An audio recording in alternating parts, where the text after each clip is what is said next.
Producing the sun's energy, that is, using the sun to generate power, can be difficult. But these days, increasing use is being made of the energy from the sun, particularly to heat homes and provide hot water. Have a look at this diagram, which represents solar panels fixed to the roof of a house. It's typical of any system which uses a solar panel to provide hot water. So, how does it work? Well, energy from the sun travels to the Earth in the form of radiation.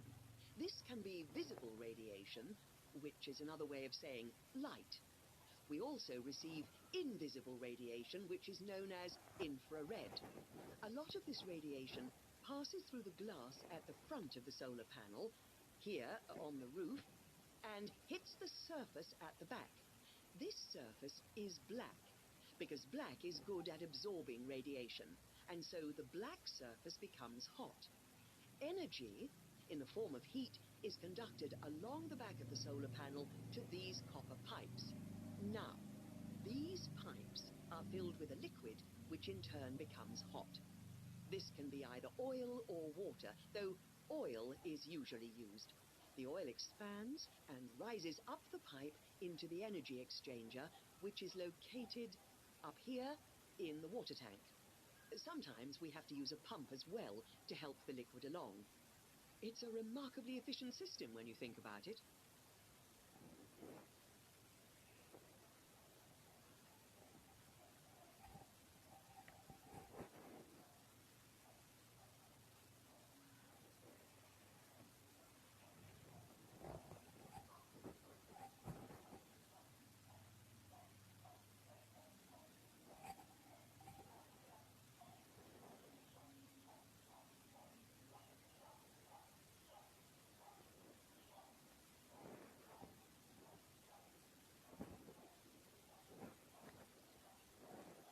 Welcome to Cambers Park Podcast.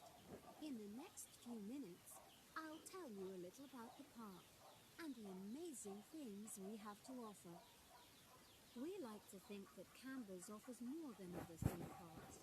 Like them, we have a variety of exciting rides for people of all ages, but Cambers also places strong emphasis on the educational experience for its visitors. Not boring facts, but lots of interactive exhibits. Although it's mainly an outdoor experience, we do have some indoor activities if the weather gets too dreadful. The park's got a lovely, well-established feel, set in 80 acres of beautiful countryside, about 3 miles south of the tourist resort of Dulchester. The park was set up in 1997 by the Camber family, but then taken over by new owners in 2004, who have maintained the original vision of the Cambers. It has lots of old trees, hundreds of flower beds, and a gorgeous lake. Cambers has over 45 different rides, exhibits, and arcades. All but one of these is free once you've paid your entrance fee. We charge a small fee for our newest ride to reduce the length of the queues. You don't pay anything for parking. A family ticket for a family of 4 works out at about £8 per person, which is amazing value. Full details of current prices are shown on our website, along with full details of rides, etc., and directions for getting to us. We also have a number of special offers. For example, if you live locally, why not join our Adventurers Club, which entitles you to 50% off ticket prices all year round, and a special lane for all rides and exhibits, which means you don't have to wait to get into any part of the park. See the Offers tab on the website. We've recently added a number of new exhibits to the park, and we're particularly proud of our Future Farm Zone, which houses over 20 different species of animals, from chipmunks to dairy cows. The emphasis is on getting near to the animals. All of them can be petted, and you can buy food for feeding the animals. Many of our younger visitors say that this is the high point of their visit. And speaking of food, don't let the animals have all the fun. We have a total of 7 different catering outlets on the site. We're open 10 to 5:30 all year round, and cold drinks and snacks can be bought at any time during opening hours. And hot food is available most of the day in the Hungry Horse Cafe from 11 until 5, just half an hour before closing time. Now we want all our visitors to have an exciting time when they come to the park, but our first priority must be safety. Parents and guardians know their children's behavior and capabilities, but here at the park we have set certain conditions for each of the rides to ensure that all visitors get the maximum enjoyment out of the experience and feel secure at all times. There are 4 major rides at the park. Our newest ride is the River Adventure, which is designed to reproduce the experience of whitewater rafting. No amount of protective clothing would make any difference, so only go on this ride if you're prepared to get wet. Children under 8 can go on this ride, but all under 16s must have an adult with them. Not all of our rides are designed for thrills and spills. Our Jungle Gym roller coaster is a gentler version of the classic Loop-the-Loop, specially created for whole family enjoyment, from the smallest children to elderly grandparents, suitable for all levels of disability and health conditions. Carriages have comfortable seating for up to 8 people with safety belts for each passenger, which must be worn at all times. Sit back and enjoy the scenery. One of the best established and most popular of Camber's rides is the massive Swoop slide.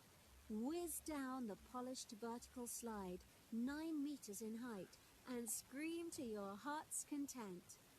There are no age or height restrictions. Be careful though, you must have on long trousers so you won't get any speed burns. And then there's the famous Zip Go-Kart Stadium with 16 karts, 8 for single drivers and 8 for kids preferring to ride along with mum, dad or carer. Take part in high-speed races in our specially designed Formula One style karts, but no bumping other karts, please. All riders must be above 1.2 meters because they have to be able to reach the pedals, even in the shared karts. Full details of all safety features are available on our website at www.camberspark.com. So come and make a day of it at Camber's Theme Park.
The year was 1816.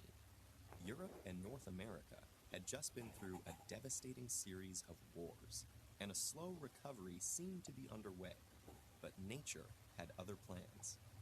After 2 years of poor harvests, the spring brought heavy rains and cold, flooding the rivers and causing crop failures from the British Isles to Switzerland, while odd-colored snow fell in Italy and Hungary.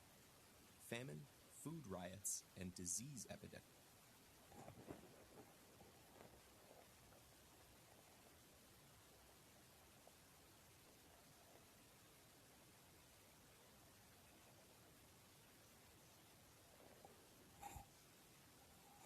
earthquakes ensued. Meanwhile, New England was blanketed by a strange fog that would not disperse as the ground remained frozen well into June. In what came to be known as the Year Without a Summer, some thought the apocalypse had begun, a mood captured in Lord Byron's poem, Darkness. I had a dream, which was not all a dream. The bright sun was extinguished, and the stars did wander darkling in the eternal space, rayless and pathless, and the icy earth swung blind and blackening in the moonless air. Morn came and went, and came, and brought no day. They had no way of knowing that the real source of their misfortunes had occurred a year ago, thousands of miles away. The 1815 eruption of Mount Tambora on the Indonesian island of Sumbawa was what is known as a supervolcano, characterized by a volume of erupted material many times greater than that of ordinary volcanoes. And while the popular image of volcanic destruction is molten rock engulfing the surrounding land, far greater devastation is caused by what remains in the air. Volcanic ash dispersed by wind can blanket the sky for days, while toxic gases such as sulfur dioxide react in the stratosphere, blocking out solar radiation and drastically cooling the atmosphere below. The resulting volcanic winter, along with other effects such as acid rain, can affect multiple continents, disrupting natural cycles and annihilating the plant life on which other organisms, including humans, depend. Releasing nearly 160 cubic kilometers of rock, ash, and gas, the Mount Tambora eruption was the largest in recorded history, causing as many as 90,000 deaths. But previous eruptions have been even more deadly. The 1600 eruption of Peru's Huayna Putina is likely to have triggered the Russian famine that killed nearly 2 million, while more ancient eruptions have been blamed for major world events such as the fall of the Chinese Xia dynasty, the disappearance of the Minoan civilization, and even a genetic bottleneck in human evolution that may have resulted from all but a few thousand human beings being wiped out 70,000 years ago.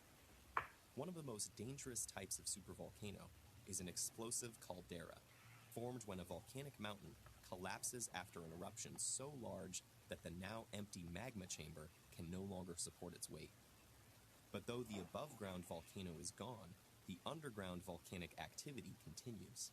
With no method of release, magma and volcanic gases continue to accumulate and expand underground, building up pressure until a massive and violent explosion becomes inevitable.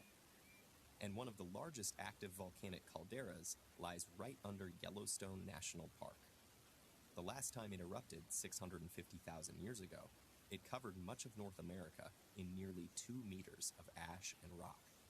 Scientists are currently monitoring the world's active volcanoes, and procedures for predicting eruptions, conducting evacuations, and diverting lava flows have improved over the years. But the massive scale and global reach of a supervolcano means that for many people, there would be nowhere to run.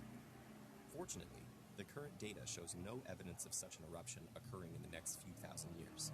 But the idea of a sudden and unavoidable civilization-destroying apocalypse caused by events half a globe away will remain a powerful and terrifying vision, less fictional than we would like to believe. The winds were withered in the stagnant air, and the clouds perished. Darkness had no need of aid from them. She was the universe.